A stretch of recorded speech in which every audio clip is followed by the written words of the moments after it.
This is going to be kind of a more off the cuff video. So basically, the New York Times published an article written by Senator Tom Cotton. Tom Cotton basically advocated for the military to take over the streets and shut down all protests and thereby shutting down all looting. Yeah, basically trying to take a very strong stance against crime. And I'm not going to talk about really his article. More here to talk about the fallout after his article. So obviously, Tom Cotton's position was fairly disturbing. He's advocating for a military dictatorship, basically, in the United States of America. And, shutting down all protests. Most of the protests, like 99.9% of the protests have been peaceful. So, shutting down protest is obviously a violation of the First Amendment. So, yeah, obviously Tom Cotton's views are extreme. Most of the New York Times editorial board was like, yeah, wow, we should not have published this. But, some of the writers were like, well, I disagree, but, shutting down the First Amendment, it's a valid opinion, so, we should talk about it. And, just because I don't agree with it doesn't mean, it should be taken out of the paper or not have been put in the paper in the first place. And basically during this fallout, the New York Times head editor said he didn't read the piece before it was published. And obviously First Amendment issues, advocating for military dictatorship, there were multiple factual errors. Do I need to keep going? Really? This piece is obviously so ridiculous that it should not have been published in the form. This is a sitting U.S. senator. It's not a free speech issue for the New York Times to just choose not to publish the article.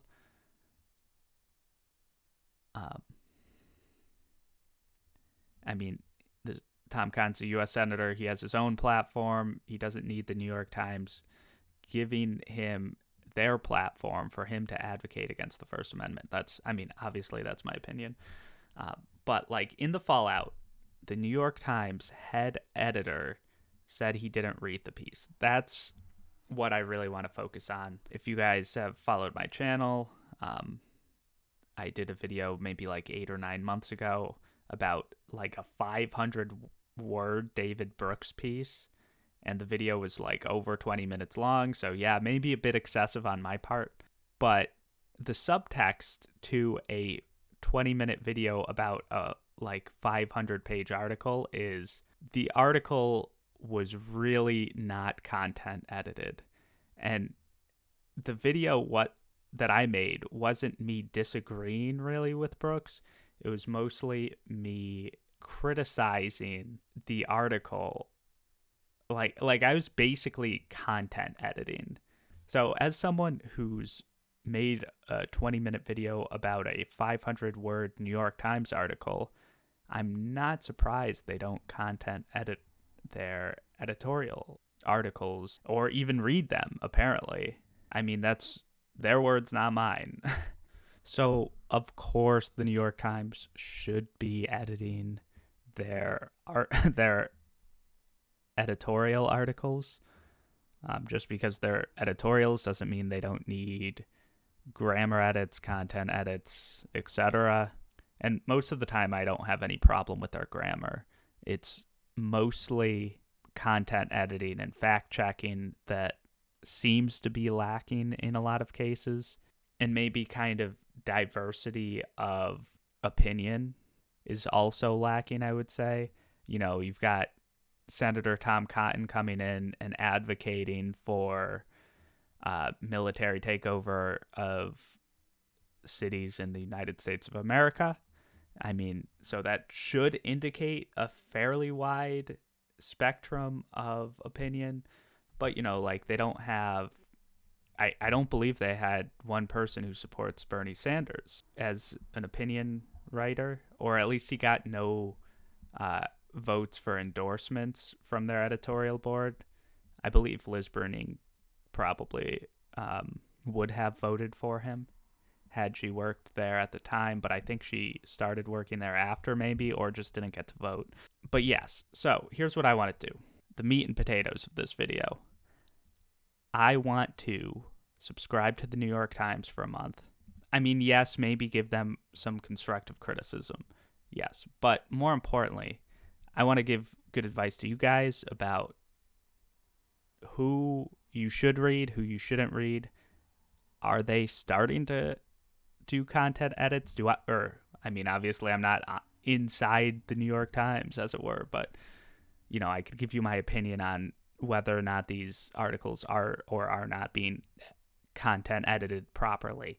So, maybe I'll do that for a month, do a weekly video, do like a final thoughts video, do maybe a tier list of their opinion writers, because obviously, even if their articles aren't being edited properly, some writers can fact check their own stuff, quite frankly.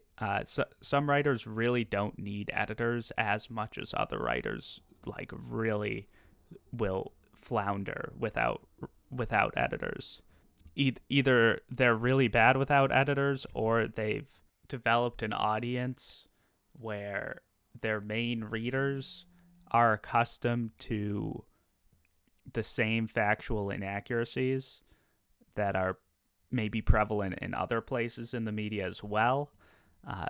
So their readers don't notice factual inaccuracies maybe.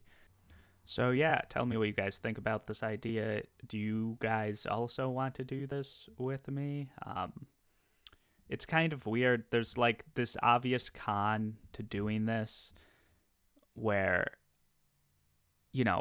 I shouldn't really be subscribing to the New York Times after their head editor is admitting to not editing articles.